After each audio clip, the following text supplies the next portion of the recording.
Hello and welcome. Just want to say congratulations on taking the step to grab this video course. This is video number 1, the Introduction to Podcast Marketing. So what I want to do now is just to give you a quick overview of what's in this video course so you know exactly what to expect. And then once you know that, you'll be able to implement everything faster. So this, of course, is video number 1. Video number 2 is what's in a podcast. So basically, we want to make sure that you plan a successful podcast. And a successful podcast is a podcast that can engage the listener. The more you engage and the more your engagement increases, the higher the stick rate, meaning the longer the person stays listening to your podcast. And the more invested they become, the more likely they are likely going to buy your products or take some sort of action that you tell them to in the end. Now, writing an intro and outro actually can help your podcast. So instead of just having a podcast where you start talking about the content right away, you want to make sure that you have an intro that introduces you, that gets people into the mindset of, hey, okay, put everything down, get ready to rock and roll and learn a lot of content.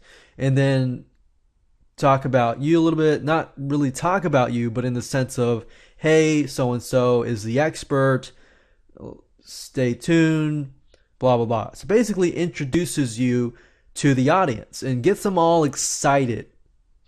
And I'll talk more about that in just a minute.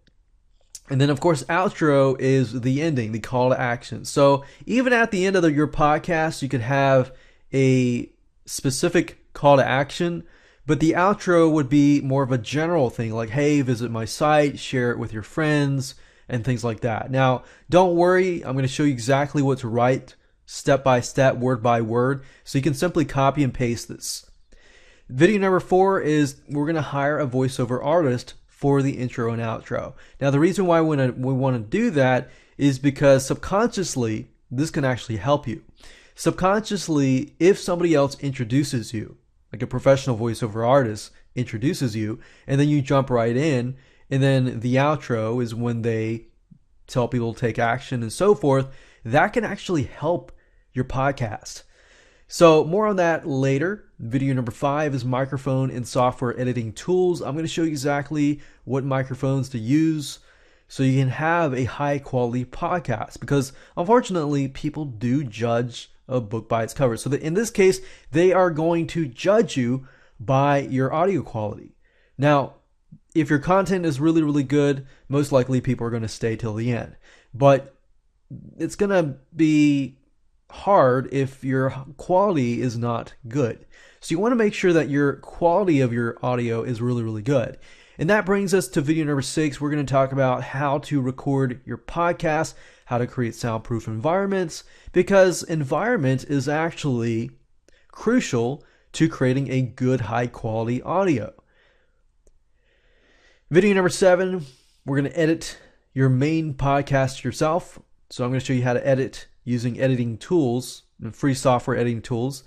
Video number 8, podcast hosting sites and sites to use. So once you get your file, then what? Okay, so from that point, we're going to upload it to a podcast hosting site, which will then allow us to get the RSS feed. So I'm going to show you sites to use, different sites you can use, how to create a podcast, upload the files to the podcast hosting, get your RSS feed, and then take that RSS feed and submit it to iTunes, which then will help you get some traffic once you are approved. So this is basically how it all works. Basically, you're going to plan and record a high converting, high engagement podcast. From that point, you're going to set up your microphone, your software tools, and edit your podcast. You're going to record your podcast and edit everything like that. You're going to upload to podcast hosting. You're going to generate the RSS feed, and you're going to submit it to iTunes. Now, while this does have a lot of technical stuff in it, if you can follow me step by step, then you should really have no problem at all. So what I recommend that you do is watch it and follow along so that you're able to actually take action while you do it. So that way you'll actually feel like you're succeeding along the way, because I guarantee you if you watch it and you don't take action, then this is all just nothing. It's just wisdom. It's just knowledge that has not been put into place. So you want to make sure you put all of it into action and start getting yourself some branding and traffic. So what do you need to get started? Well, you're going to need to have audio files. Now, obviously, I'm going to show you how to do all of that, but audio files that are supported by iTunes, and we're going to submit it to iTunes. So .mp3, which is what we're going to be using, .move, .mp4, and .m4v. So these are mainly iTunes compatible. So if you submit it to somewhere else besides iTunes, that might change. But for the most part, if you stick with MP3 files, that's pretty much standard throughout the globe. You're obviously going to need an iTunes software. So if you don't have it, go ahead and go to Google, type in iTunes, and you'll be able to download it. And also you'll need to have an iTunes account. Obviously you won't be able to submit anything unless you have an iTunes account. You also want to have your cover art file that is standard and recommended by iTunes, which is 1400 by 1400 pixels, JPEG, or PNG.